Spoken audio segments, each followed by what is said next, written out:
Currently, yesterday around 69 degrees, high stayed 82, morning low, pretty mild, 66. This is the L2C Media Network, and this is the L2C Sports Final for Monday, July 20th, 2020.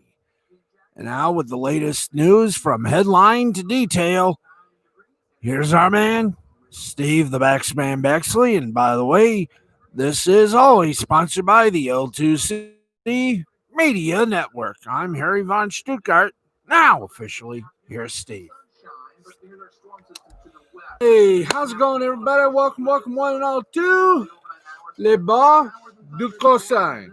The Corsican Ball, we like to call the L2C Sports Final. Yes, still with the quarantine hair, but it's not going to be this way forever. I will guarantee it. I'm just going to go like this. How you doing? There we go. I don't really belong here, especially not with this beard. Oh boy. Maybe if I wash it, it'll look better, but I'll be grateful when this gets sheared. I feel happy. Feel happy with my short hair. Anyway, I know you folks are going to feel happy because guess what?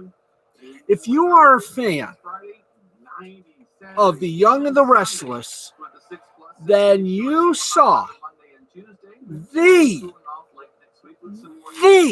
absolute numero uno, the first episode that introduced Jill Abbott to the scene, the queen of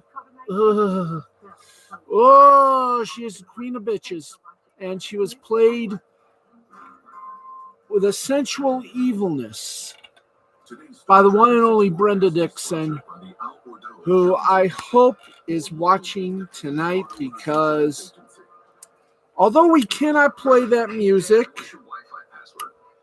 I'll go try to play it on kazoo. So for Brenda Dixon, because CBS finally had the cojones to air the early episodes, and I mean real early episodes. Here we go. Available built-in Wi-Fi hotspot.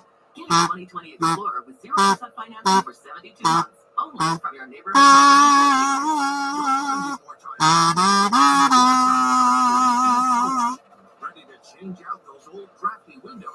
I wish I had the rest, but you get the idea.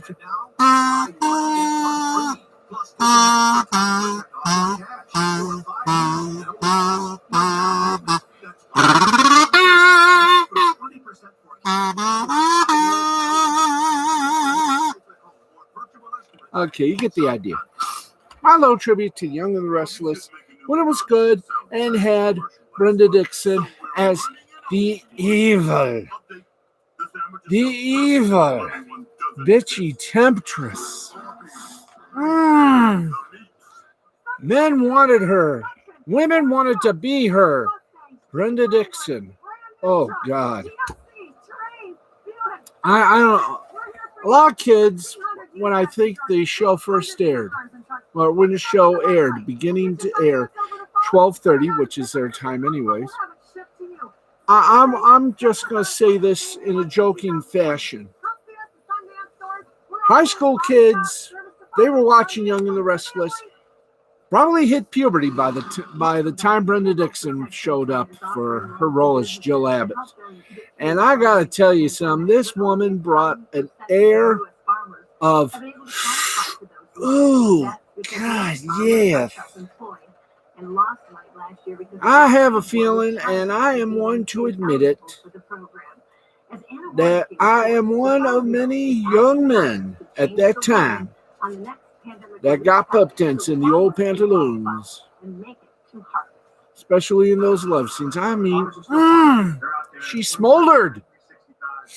Ooh, she thithos. She smoldered. Yes. She made heat. She melted more television sets than, well, Pamela Anderson.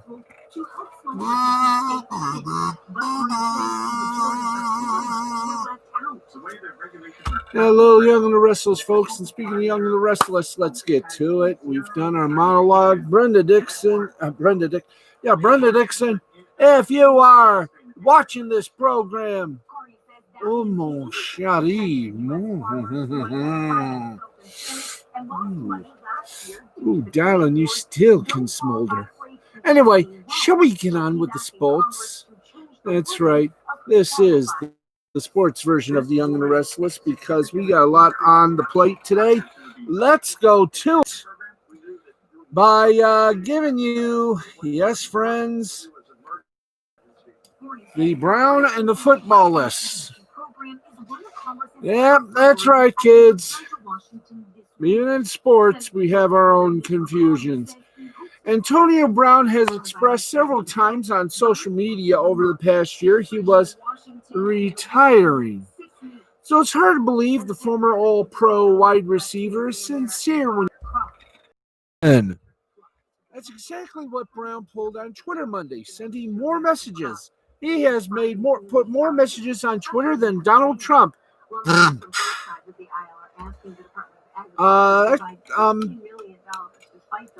Sending more messages. He's set to walk away from the NFL. He's interested in signing him. At the same time, the Seattle Seahawks have been discussing signing Brown this offseason. But as ESPN's Macho Man Jeremy Fowler reports, there are a few requisites the team needs to be sorted out from the NFL. Fowler said on SportsCenter, the Seahawks have done a deep dive on Brown. They feel they have a good grasp on who he is, both as a player and as a person. Several teams are on hold as they are waiting on a suspension. The NFL has not tipped its hand on how many games Brown will be suspended for his issues, but at will, at least some, that's what every team expects, end quote. Now, Brown was recently close to settling his case with Brittany Taylor and scheduled a mediation, but then backed out of it, according to Fowler. This is now the second time that Brown has gotten close to settling before publicly hinted at retirement shortly thereafter. Taylor, former trainer of Brown, accused him of sexual assault and rape in a civil lawsuit last September. Now, if Brown were to sign with an NFL team, NFL Commissioner Roger Goodell has hinted he would likely end up on the commissioner's exempt list until his investigation into the sexual assault allegations, which led to his release from the New England Patriots last year, is complete. Now, what are these tweets that we're all talking about? How's this one? Is it time to walk away? Done everything in the game. At this point, the risk is greater than the reward. Thank you, everyone who's been part of this journey. I sincerely thank you for everything. Life goes on. 84. Really? Saw, conquered, mission complete, call God. Well, we tried to call God, but his press agent was told us he was very much unavailable to comment. Now, Brown pulled this stunt before, the first of which he would step away from football if he could not wear the old helmet approved by the NFL instead of the new mandate, leading to an ugly ending with the Raiders. Brown then followed in September on the first Sunday he wasn't on an NFL team since he was drafted after his release from the Patriots, saying he won't be playing in the NFL. Hard to take the retirement post seriously, especially after Brown was gearing for an NFL comeback a month ago. But we're going to see what happens if Seattle or any team gives him a chance at a comeback, or maybe just, I don't know, a cooking show on the Food Network. Flip-flop with Antonio Brown. By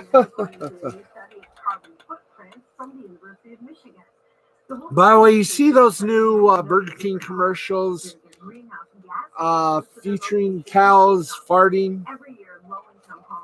Please, come on. Come on, really? Yep, we feed our cows grass-fed food. That way we lower the emissions of the cow farts. Really? Yeah, sure. I mean, it's better than what we used to do in the old days. Really? What was that? Well, I was gonna say, I was just gonna say that right now we feed our cows grass, and they drink Chateau Moo 64, and that releases less gas as well. What do you do to the cows that release more than enough cow gas? Well, we sell that to the oil companies. There you go. Anyway, onward. Can you tell there's not much going on in sports today?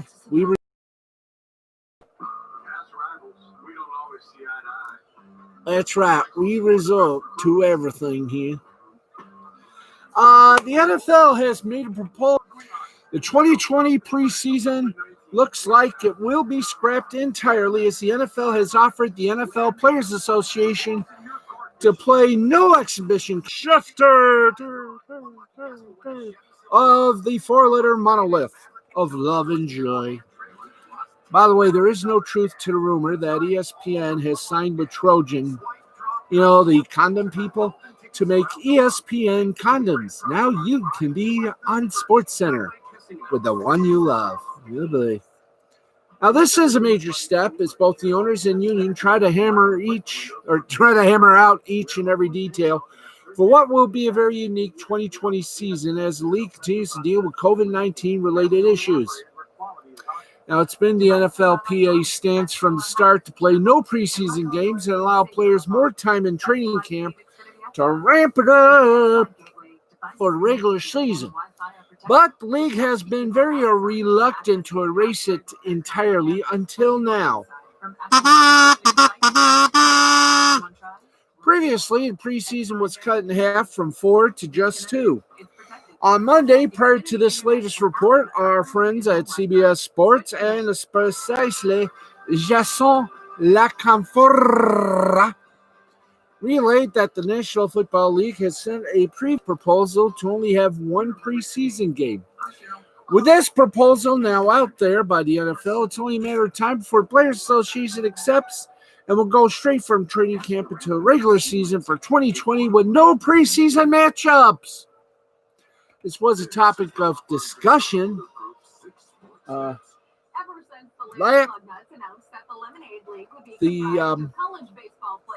players in the NFLPA felt very strongly about, and it appears the NFL has listened and taken notice.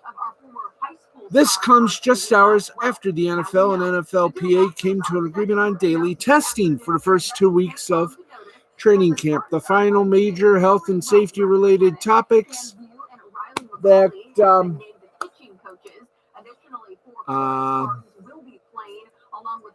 where was I? Oh yeah, that was where are you there? Thank you. During the first 2 weeks of training camp, the final major health and safety related topic that was still needed to be hammered out. That was also another key area of concern amongst players who publicly said as much on social media, saying over the weekend, we no play unless there's a better safety preventer. Well,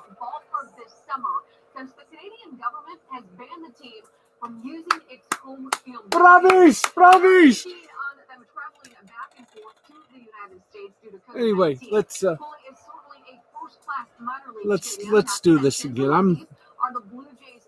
Yes. Even if it did pan out, what a cruel twist of fate that would be, as Graham Couch from the Lansing State Journal explains. Yeah, I'd like to hear this, Idiot. The pandemic that would create this slim chance also means nobody could see it. The apartments in the outfield would be the best things to have in the world, but that is one of the things. You finally get Major League Baseball, or you would get Major League Baseball. All of a sudden, you couldn't go watch. Anyway, where was one potential? It appears that their voices have been heard by a league and the foundation of the 2020 season being set as training camp is set to begin in a matter of days. One potential impact to no preseason games, however, comes at the expense of undrafted free agents and even some day 3 draft selecciones. Yeah! These exhibitions are usually where the unknowns make a name for themselves and push for a roster spot. Now, with those games out the window for 2020,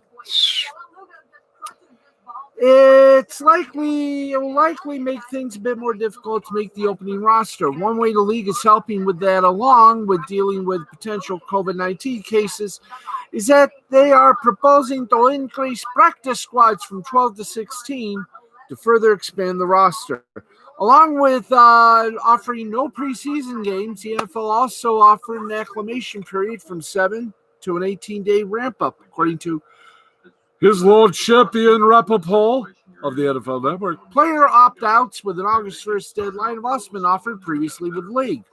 Now, with the NFL leaning in favor of the NFL Players Association on certain aspects, like the preseason, it'll be interesting to see if those simply ended up being concessions by the league in order to get the economic situation they prefer. Okay, we got more, and I'm happy. Yes. Oh. Goodums. Okay, so we continue on. Yeah, we do. In the NBA. Oh, the NBA. Yes, the NBA. Cha-cha. I'm just really excited and happy. Well, Chicago Bulls coach Jim Boylan has had a bizarre tenure in charge of the storied franchise. Initially appointed as the interim coach after Fred Hoiberg fired early in the 2018-2019 season, he faced a near mutiny just a few weeks in and has been criticized from just about every possible angle in the time since. During a Twitch stream on Monday, Bulls rookie Daniel Gafford joined the chorus of those with complaints about Boylan.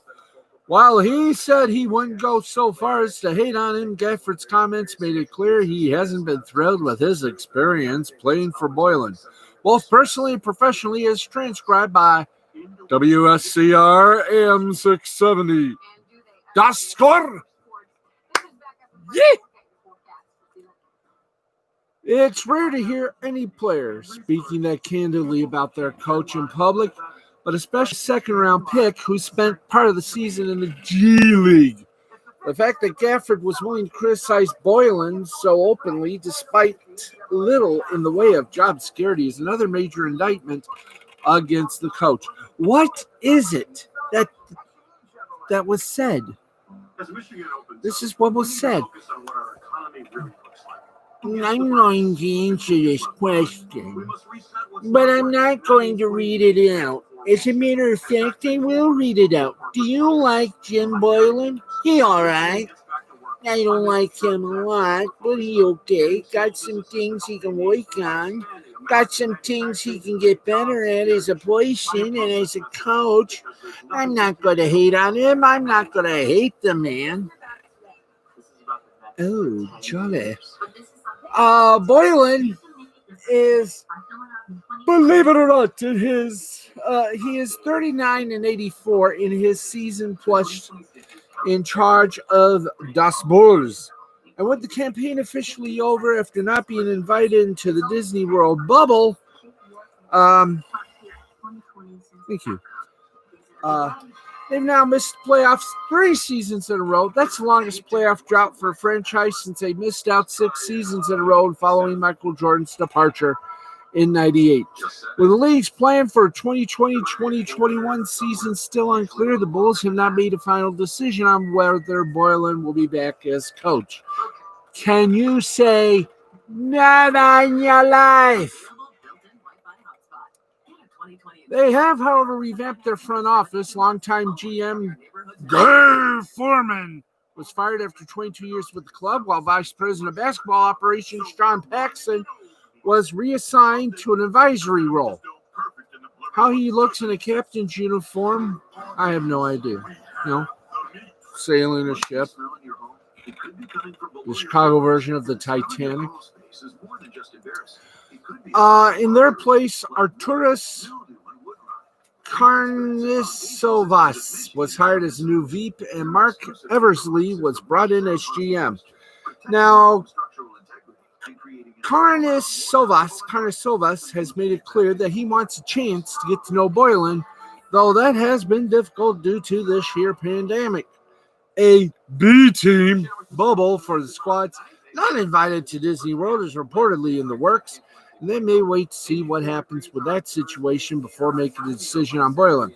There are also what you call them there financial implicatables at play, with Bulls owner Jerry Reinsdorf complaining recently about heavy losses due to the shutdown.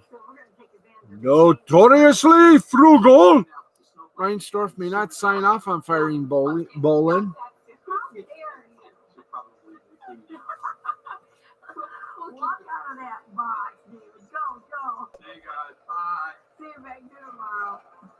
Okay.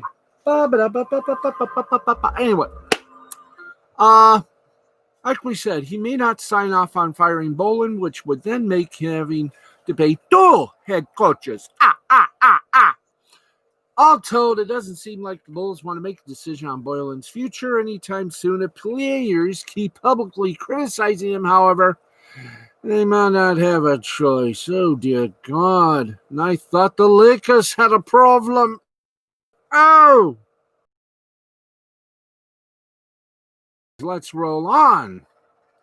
Roll on. Roll on. A little bit of a good thing here in Major League Baseball because we're getting close to the end of the road. The return of baseball coming up in 4 days on the 23rd and 24th, I do believe.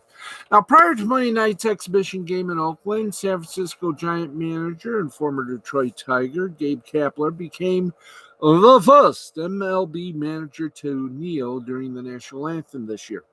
Several of the Giants personnel took a knee as well, including outfielders Austin, MLB player to kneel during the national anthem in 2017. In doing so, he joined a movement revived by former San Francisco 49er quarterback Colin Kaepernick. Maxwell split 2018 between AAA and the A's and played last season in Mexico. The ongoing protests have become part of the public consciousness in recent years as a symbol of opposition to racism and police brutality. Last month, Kapler made several posts in support of Black Lives Matter on Instagram. Kapler also noted racism, sexism, and other isms of discrimination are happening all the time in baseball environments as well as society. He vowed to push for more raw and open and sometimes uncomfortable conversations about such issues in the clubhouse. Now, if recent history is any guide, Kapler will be the first MLB manager to kneel during the national anthem, but he won't be the last. We shall find out. We shall see. Hey, Kiba. Okay, let's get going. Let's rock this boat. We do have some sad news before we take our first meaningful pause for the proverbial cause. And it is a sad note, indeed. A very lovely young woman. Olympic pairs figure skater Ekaterina Alexandrovska died in Moscow on Saturday, the International Skating Union reported. She was 20. According to Russian news agencies Interfax and TASS, Alexandrovskaya fell out of the window of her 6th-floor apartment in Moscow. The state-run TASS agency said, according to CBS News, quote, the preliminary cause of death is suicide, end quote. Her coach, Andrei Kiyakalo, said the 20-year-old had been diagnosed with epilepsy recently and suffered from depression. Alexandrovskaya was born in Russia but competed for Australia in the 2018 Olympics after obtaining Australian citizenship in 2016. The ISU was shocked by the news of Ekaterina's passing. ISU President Jean Dikema said, quote, "She was a talented pair skater, and the figure skating community will miss her. We offer our deepest sympathies to her family, friends, and teammates, and mourn this tragic loss." Harley Windsor was crowned World Junior Champions with Alexandrovskaya in 2017, which was Australia's first global figure skating title, and also competed with her in the 2018 Olympics. He wrote an Instagram post that he was devastated by the death of his on-ice partner. Quote, "Words cannot describe how I feel right now. I am devastated and sick to my core about the sadness and pain of Katya. The amount we had achieved during our partnership is something I can never forget and will always hold close to my heart. This news is something you can never prepare for. Rest in peace, Katya." End quote. Earlier this year, the two announced they would no longer be competing as pairs professionally due to health concerns. Ian Chesterman, chief de mission for the Australian team in Pyeongchang, remembered Alexandrovskaya as vibrant and talented and said that life had not been easy for her since competing in the Olympics. He said, quote, "It is enormously sad to lose Katya, who was a vibrant and talented person and an incredible athlete. She was quiet and humble in her manner, but incredibly determined to be the best she could be. Life since the games has not been easy for her, and this is another timely reminder of just how fragile life is. Alexandrovskaya is the second Australian Winter Olympian to pass away in July. Alex Poland, a two-time world champion snowboarder and three-time Olympian, drowned while spearfishing on July 8th. Ekaterina Alexandrovskaya, 20 years old, gone way too soon. Sports Final will return in a few moments. Stay with us.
Welcome back to the L2C Sports Final. I am your host, Steve the Baxman Baxley, and we are going back to status quo in just a few moments. But as we normally do at this time period, we like to pause for a brief commercial, tell you what's coming up on YouTube.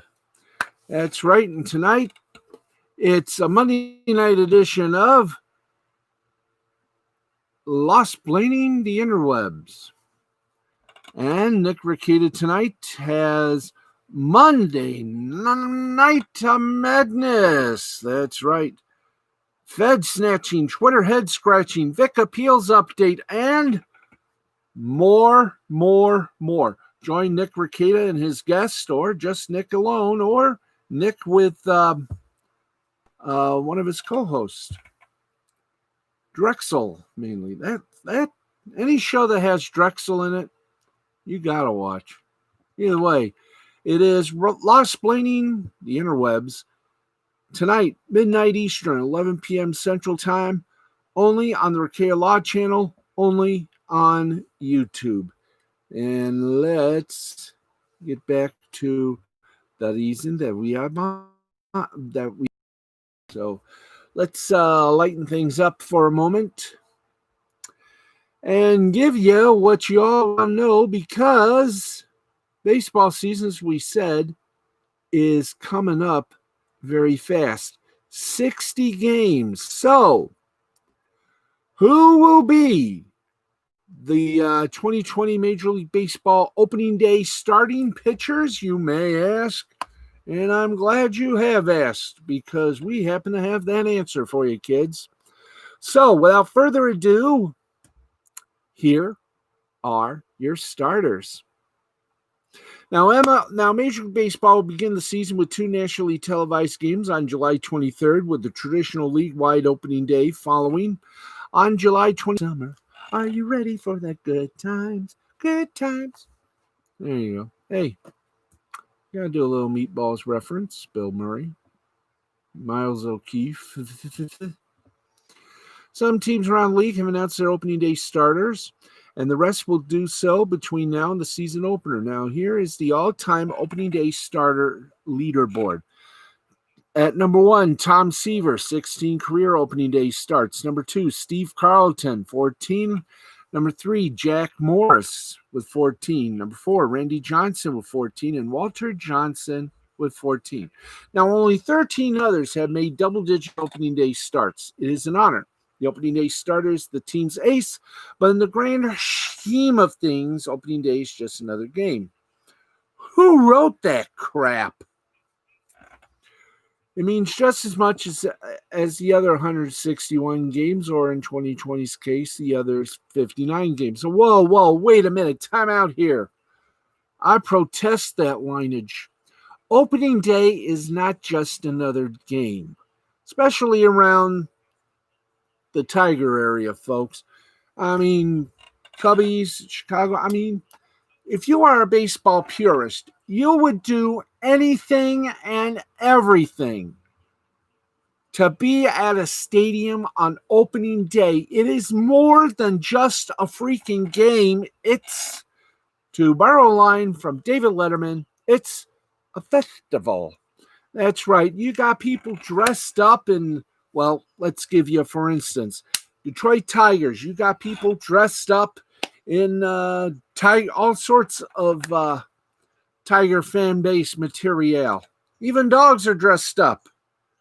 I mean, it is a full-fledged party. Now, that was then, as the old song goes, that was then, this is now. Unfortunately, the party's going to be over for a while. No fans will be in the stands. There's no tailgating.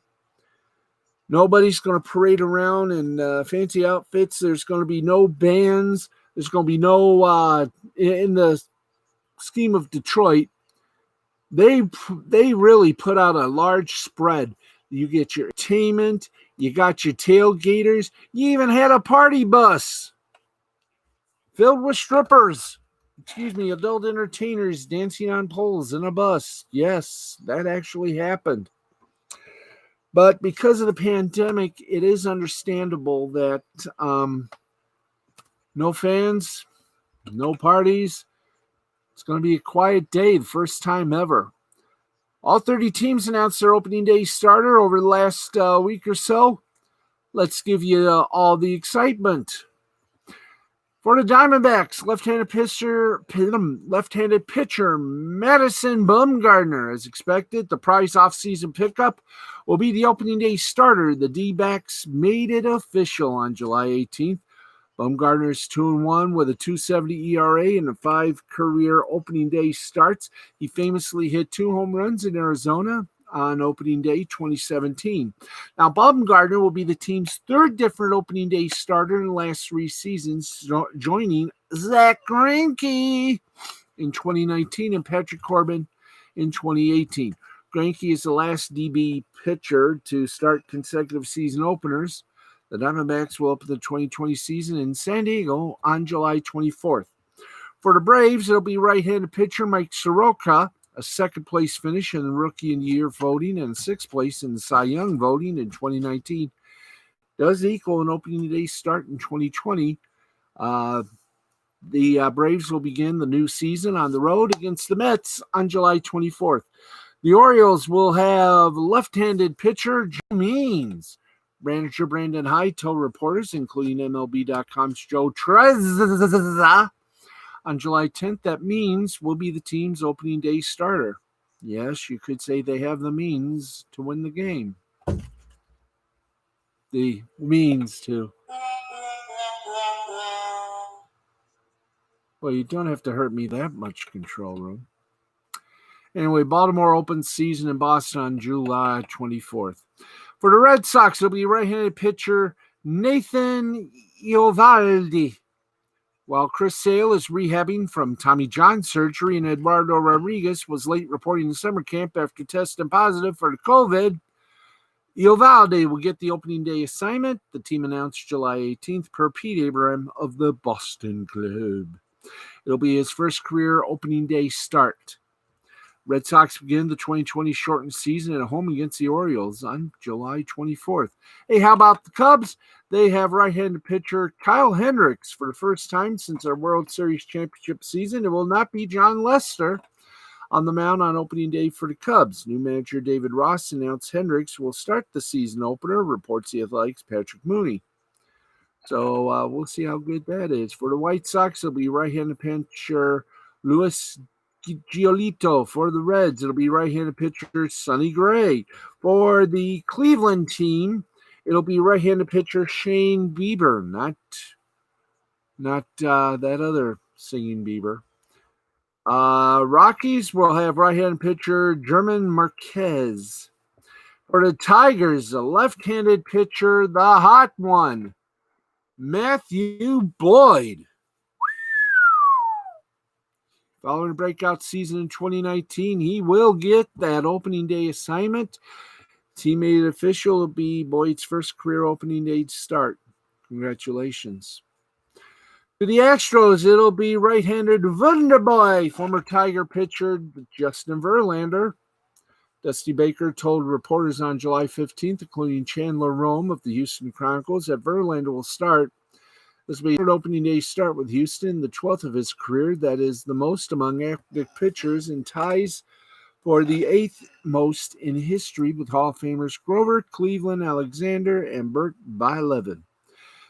Left-hand pitcher Danny Duffy will be reporting in for the opening day celebration for the Kansas City Royals. By the way, the Astros host the Mariners, opening day July 24th. Royals open the season in Cleveland on July 24th. By the way, the Tigers will open their season in Cincinnati on July 24th. And the Cleveland team will host the Royals opening day July 24th. California Angels will have left-handed pitcher Andrew Heaney, and the Halos begin their season on July 24th at Oakland. Dodgers left-handed pitcher Clayton Kershaw will be the opening day starting pitcher. They'll open the season July 23rd at home against the Giants. Sandy Alcantara for the Marlins will be the opening day starter for the Marlins. They'll open the 2020 season in Philly on July 24th. For the Brews, it'll be right-handed pitcher Brandon Woodruff. Milwaukee will be on the road against the Cubs on July 24th. For the Twins, it'll be Jose Berrios, and they go up against White Sox opening on the road on July 24th. Mets right-hand pitcher Jacob deGrom begins 2020 season at home against the Braves on the 24th. The Yankees, Garrett Cole, will take to the mound as the Yankees open the 2020 regular season in the camp of the World Series defending champion Washington Nationals on July 23rd. Frankie Montas will be the right-handed pitcher. Frankie Montas will be the Oakland Athletics big man on mound. They'll begin the season at home against the Angels on the 24th. While in Philadelphia, the right-handed pitcher Aaron Nola will get the gets the opening day call for the third straight season. They begin the regular season at home against the Marlins on the 24th. For the Pirates, it's right-handed pitcher Joe Musgrave. Pirates begin their season in St. Louis on July 24th. Right-hand pitcher Jack Flaherty for the Cardinals. He was named team's opening day starter back in spring training on July 14th. He told reporters, including Derek Gould of the St. Louis Post-Dispatch, that remains the plan. It'll be his first opening day start, and we wish him well. St. Louis will host the Pirates when the team season begins on July 24th. Chris Paddock wanted the ball on opening day as a rookie last year. He gets it now. Good luck, San Diego. You will indeed be lucky. Right-handed pitcher Johnny Cueto from the San Francisco Giants is their team's opening day starter. The Giants begin the 2020 regular season at Dodger Stadium on July 23rd. Mariners will have left-handed pitcher Marco Gonzalez July 24th. Believe it or not. That's not a bad idea. Charlie Morton, right-handed pitcher for the Rays, gets a start. They start their season at home against the Blue Jays on July 24th. Rangers will have right-handed pitcher Lance Lynn on the mound as they take on some very good teams. Hyun Jin Ryu. That was his choice. Oh, yeah. Okay.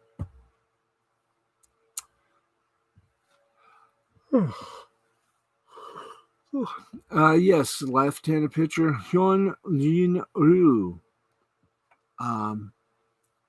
They gave him a 4-year deal worth over $80 million over the winter.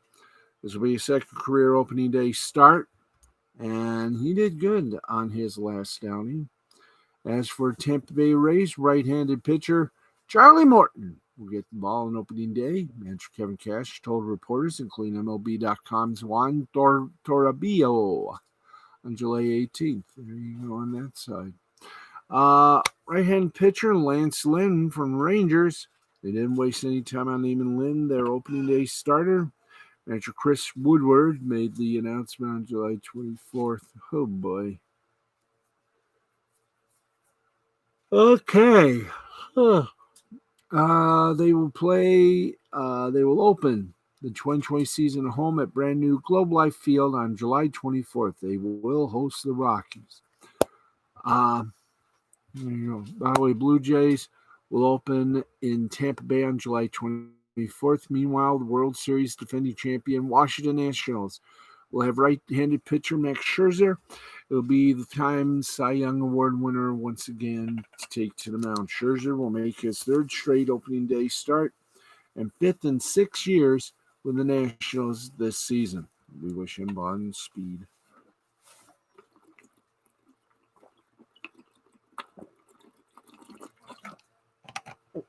Sorry if I'm drinking on camera, but this is my little gig here. So, by the way, Nationals open against the Yankees on the 23rd. And there you go. All the little scene, well, all the little folk you're going to be seeing on July 23rd and 24th. All righty. Okay. Let's, okay, we got just a little bit of time left. Let's quickly, and I mean quickly. Hoop, hi. Did that fall off? I hope it did. There we go. Okay, whoops. Let's go to the scoreboard and get you some scores of almost all the sports action.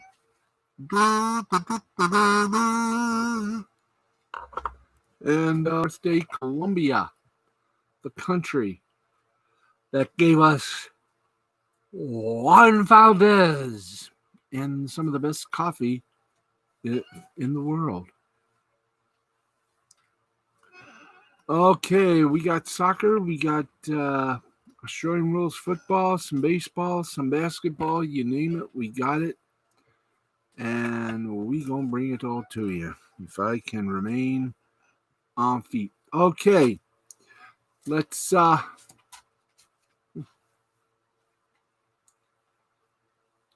get through this quickly. No time to do some shout outs. We'll just say hi to everyone on Facebook, Twitter, and Instagram. So there you go. We're going to enjoy.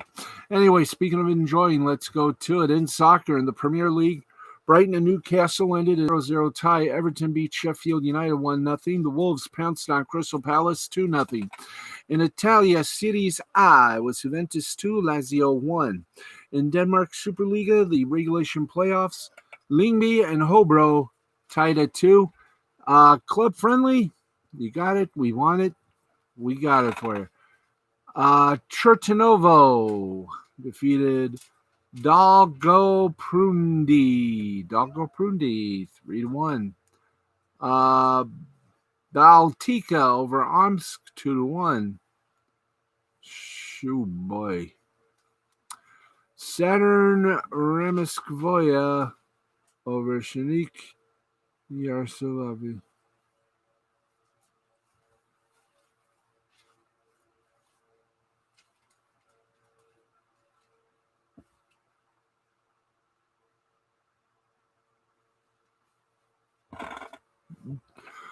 Okay, let's get to baseball. Major League Baseball preseason, we got it all. Okay, let's get to it, then we will say our goodnights. Washington Nationals over the Baltimore Orioles, 4-2, 4-6-0 Nats, 2-10-0 Orioles. Yankees and the Philadelphia Phillies ended in a 2-2 tie, 2-7-1 Yankees, 2-7-0 Phillies. The Cleveland team defeated Pittsburgh Pirates 11-7, 11-15-2 for Cleveland, 7-11-0 for the Pirates of Pittsburgh.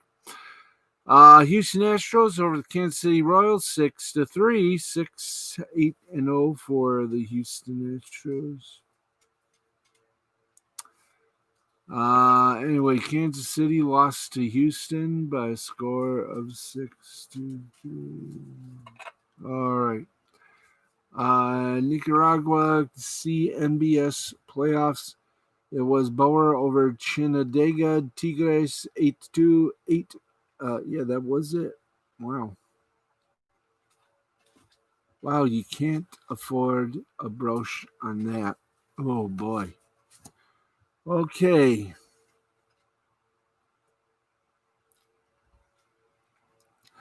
Let's get you with some Aussie football from the Australian Football League. And here is what is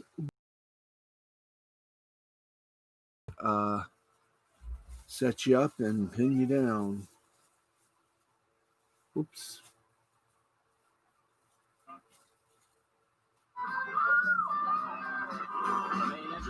Okay. East is here with us now. Hello, John. Hello. How you doing, Steve? Yeah.